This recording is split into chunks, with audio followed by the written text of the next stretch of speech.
Why do people say yes? Most of us like to believe we make decisions independently.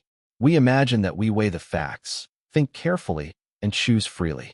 But Influence by Robert Cialdini shows that human decision-making is often guided by psychological shortcuts.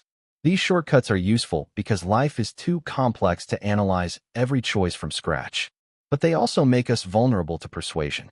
Cialdini studied real-world influence by observing salespeople, fundraisers, marketers, and negotiators. He found that persuasion often works through a small set of principles. When you understand these principles, you can protect yourself from manipulation and use influence more ethically. The first principle is reciprocity. When someone gives us something, we feel pressure to give something back. This is why free samples, unexpected favors, and small gifts can be powerful. The gift creates obligation. Even if we did not ask for it, we may feel uncomfortable walking away without returning the favor. Reciprocity is not bad. Society depends on mutual help. The danger is when someone uses a tiny favor to trigger a much larger repayment. The practical defense is to ask, was this a genuine gift, or was it designed to create pressure? The second principle is commitment and consistency. Once people make a choice, especially publicly, they want to behave consistently with it. This helps explain why small commitments can lead to bigger ones. If you agree to a tiny request, you may start seeing yourself as the kind of person who supports that cause, buys that product, or holds that belief. Consistency is useful because it gives identity stability, but it can also trap us. We may continue a bad decision simply because changing our mind feels embarrassing.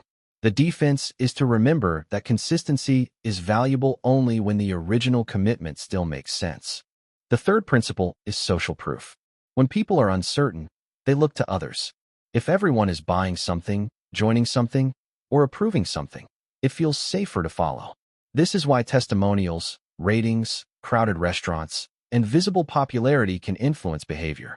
Social proof is strongest when the situation is ambiguous and the people we observe seem similar to us. The danger is that crowds can be wrong, and popularity can be manufactured. The defense is to ask whether the evidence is real and whether the crowd actually knows more than you do. The fourth principle is liking.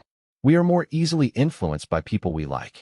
Physical attractiveness, similarity, compliments, cooperation, and familiarity can all increase liking. This is why a friendly salesperson can be more persuasive than a cold expert. The liking creates warmth, and warmth lowers resistance. The defense is not to distrust kindness. It is to separate the person from the proposal. You can like someone and still examine whether their offer is good for you. The fifth principle is authority. People tend to follow credible experts, titles, uniforms, credentials, and symbols of status. This can be useful because expertise matters. If a doctor gives medical advice, you should take that seriously. But authority cues can also be faked or exaggerated. A suit, a title, or a confident tone can make weak claims feel stronger than they are. The defense is to ask, is this person truly an authority on this specific issue? Credentials in one field do not create expertise in every field. The sixth principle is scarcity. People want more of what seems limited. Limited time offers, low stock warnings, exclusive access, and rare opportunities all trigger urgency. Scarcity makes us fear losing the chance, and fear can rush decisions. Scarcity is powerful because loss feels painful, but urgency can make us forget quality. The defense is to ask, would I still want this if it were available tomorrow? If the answer is no, the scarcity may be doing more work than the value. Later editions of Cialdini's work also discuss unity, the influence that comes from shared identity. People are more persuaded by those they see as part of their group. Family, tribe, community, nationality, profession, and shared mission can all create a feeling of we. Unity can inspire cooperation, but it can also be used to pressure people into agreement.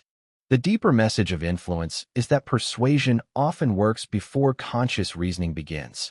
The trigger appears, and the shortcut activates. That is why awareness matters. Once you can name the principle, you create a pause. Someone gives you a favor. Pause. Reciprocity. Someone asks for a small public commitment.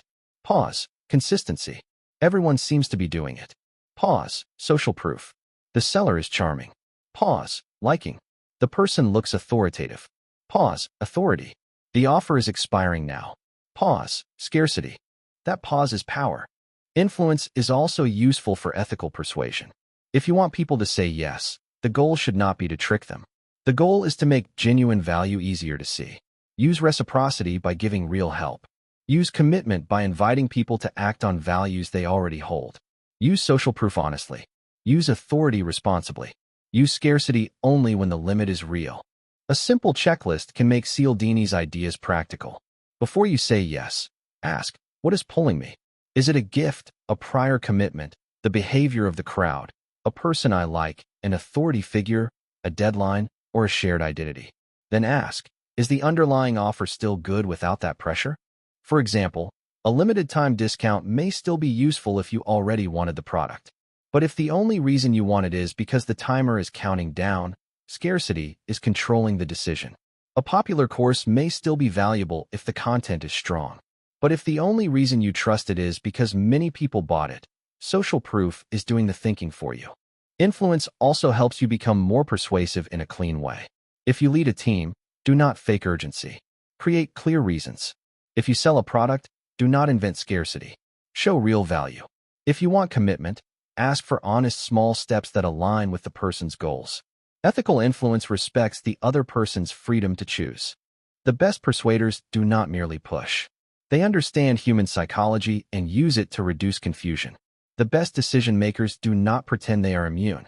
They know the triggers, pause, and choose deliberately. The book is especially important in the modern world because persuasion is everywhere. Apps use social proof. Ads use scarcity. Influencers use liking. Institutions use authority. Online communities use unity. The principles are not hidden anymore, but they are still powerful because they match how human minds work. A final lesson in influence is ethical responsibility. These principles can be used to manipulate people, but they can also be used to help people make better decisions. The difference is truth and intent. If you use social proof, it should be real. If you use scarcity, the limit should be honest. If you use authority, the expertise should be relevant. If you use liking, it should not become fake intimacy designed to exploit trust. This matters because influence is not only used by salespeople. Parents use influence. Teachers use influence. Leaders use influence. Creators use influence. Friends use influence.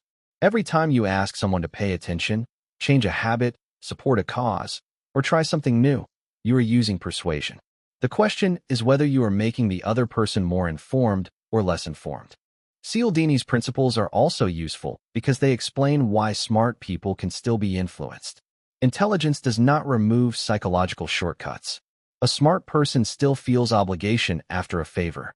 A smart person still notices what the crowd is doing. A smart person still responds to urgency, authority, and belonging. The point is not to become cynical. The point is to become alert. In everyday life, you can practice spotting these triggers. When an app shows a popularity count, that is social proof. When a checkout page says only 2 left, that is scarcity. When a brand uses a celebrity, that is authority or liking. When a group says people like us believe this, that is unity. When a free trial asks for your card, reciprocity and commitment may both be involved. The more you see these patterns, the slower your automatic yes becomes. You do not need to reject everything. You simply need to move from reaction to choice. This is especially valuable online, where persuasion is compressed into seconds. Headlines create urgency. Metrics create social proof. Influencers create liking. Expert labels create authority. Communities create unity. The modern world is an influence machine, and your attention is one of its main targets. The best defense is not isolation. It is awareness. You can still buy things, follow people, join groups, and accept advice. But you do it with your eyes open. So how can you use influence today? Before saying yes, ask what principle is being used. Is there obligation?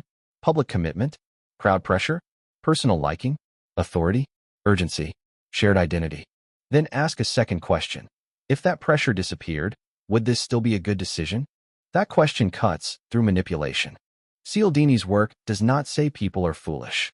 It says people are efficient. We use shortcuts because we have to. But in important decisions, shortcuts need supervision.